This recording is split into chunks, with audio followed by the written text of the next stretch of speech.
అగ్నిలింగం అంటే ఇక్కడున్న అరుణాచల పర్వతమే శివుని ప్రతిరూపమని చెప్పాలి. ఇక్కడ కొండ చుట్టూ ప్రదక్షిణ చేస్తే సాక్షాత్తు పరమేశ్వరుణ్ణి ప్రదక్షిణ చేసినట్లే. అందుకే ఇక్కడ కొండ చుట్టూ ప్రదక్షిణలు చేయటం చాలా ప్రధానమైనది. మనస్సు దోచే కొల్లేరు సరస్సు అందాలు, అరుణాచల ఆలయం. ఈ అరుణాచల క్షేత్ర దర్శనానికి వచ్చే భక్తులు తప్పకుండా కొండ చుట్టూ చెప్పులు లేకుండా ప్రదక్షిణలు చేయటం ప్లాన్ చేసుకుని వస్తారు. ఇక కొండ విషయానికి వస్తే ఈ అరుణాచల కొండ పరిధి 14 కిలోమీటర్ల వరకు ఉంటుంది. ఈ కొండ చుట్టూ ఔషధ మొక్కలు అనేకం ఉన్నాయి. కనుకని కాలినడకన చేసే ప్రదక్షిణాల వల్ల ఎన్నో వ్యాధులు నయమవుతాయని భక్తుల నమ్మకం, విశ్వాసం. దేశంలో ఒక్కో చోట ఒక్కోలా రంగుల హోలీ జరుపుతారని మీకు తెలుసా? అరుణాచల ఆలయం ఇక్కడ అయ్యవారు శివుడు 2665 అడుగుల ఎత్తున్న పర్వతం మీద, అమ్మవారు పార్వతీదేవి మరొక పర్వతం మీద నెలకొని ఉంటారు. ఆగస్తేశ్వర మఠం నుండి గనక ఈ కొండల్ని చూస్తే అర్ధనారీశ్వరుని దర్శనంలా 2 కొండలు కూడా ఒకే కొండగా కనిపించడం ఒక అద్భుతమని చెప్పుకోవాలి. ఏపీలోని ఈ ప్రదేశంలో బొమ్మ తీస్తే అది హిట్ పడాల్సిందే. అరుణాచల ఆలయం పర్వతమనే శివుడు అనుకుంటే మరి శివుని వాహనం నంది ఎలా ఉండాలి? పక్కనే మరో కొండయ ఉండాలి, అవునా? ఖచ్చితంగా ఇక్కడ అలాంటి సన్నివేశమే కనిపిస్తుంది. మామూలుగా నందీశ్వరుణ్ణి చూడాలంటే దగ్గరికి వెళ్తే ముఖదర్శన భాగ్యం కలుగుతుంది. కానీ ఇక్కడి ప్రత్యేకం ఏమిటంటే మీరు ఆ కొండను నానా ప్రయాసలు పడి ఎక్కితే అక్కడ నంది కనపడదు. కేవలం ఒక ప్రదేశం నుండి మాత్రమే నందిని చూసే భాగ్యం కలుగుతుంది. ఇంత విచిత్రమా కదూ? అరుణాచల ఆలయం ఎవరిని నమ్మినా నమ్మకపోయినా సాక్షాత్తు పర్వతాన్ని శివుడిగా భావించే మనకు ఇంకొక పర్వత రూపంలో నందీశ్వరుడు కనిపించడం అద్భుతమే. మరాఠా యోధుడు శరద్ పవార్ రాజకీయ విశ్రాంతి భవతవ్యం తేల్చనున్న ఎన్నికల ఫలితాలు. నిజానికి దేశంలో ఉన్న పెద్ద దేవాలయాలలో అరుణాచలేశ్వర ఆలయం ఒకటి. ఇది 10 హెక్టార్ల స్థలం వరకు విస్తరించి ఉంది. అరుణాచలేశ్వర ఆలయం 4 ముఖద్వారపు గోపురాలతో అందంగా నిర్మించబడింది.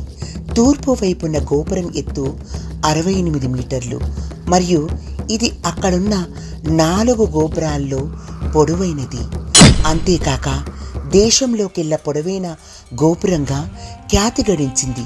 ఈ గోపురం 11 అంతస్తుల వరకు ఉంటుందట. రమణ ఆశ్రమం రమణ మహర్షి నివాస స్థలంలో నిర్మితమైన ఆధ్యాత్మిక కేంద్రం. ఈ ఆలయం అరుణాచలేశ్వర ఆలయానికి 2 కిలోమీటర్ల దూరంలో ఉంది. ఈ ఆశ్రమంలో స్థానికుల కంటే విదేశీయులే ఎక్కువగా కనిపిస్తారు.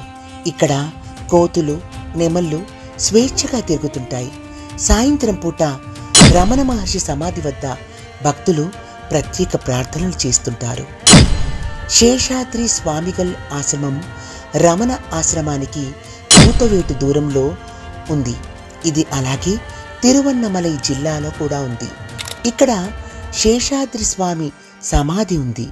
ఇక్కడ ఉండడానికి వసతి సదుపాయం నామమాత్రపు ధరలతో ఉంటుంది. అది కూడా కట్టలేని వారికి మినహాయింపు ఉంటుంది.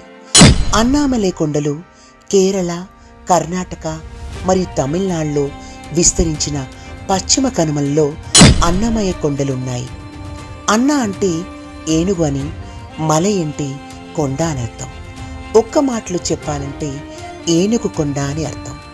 ఇక్కడ ఉన్న వన్యమృగ సంపద అపారం. ఇక్కడ ఉన్న వన్యమృగ సంపద అపారం. శాంక్చురీలు, నేషనల్ పార్కులు, Eravikulam national park, Parambikulam wildlife sanctuary, Indira Gandhi wildlife sanctuary and national park, Chinnar wildlife sanctuary మరియు అనమలాస్ టైగర్ రిజర్వ్ ఈ అన్నామలై కొండల్లో ఉన్నాయి. ఈ అన్ని పార్కులు, శాంక్చురీలు పెద్ద పెద్ద ఏనుగు దంతాలకు ప్రసిద్ధి చెందినవిగా ఉన్నాయి. అంతేకాక ఇక్కడ గౌర్, టైగర్, ప్యాంథర్, సీఫుడ్ cats, sambar, dhole, sloth bears మరియు వాటర్ బుఫేలో వంటి ఇతర జంతువులు కూడా ఉన్నాయి. అరుణాచల క్షేత్రానికి ఎలా చేరుకోవాలి? వాయు మార్గం.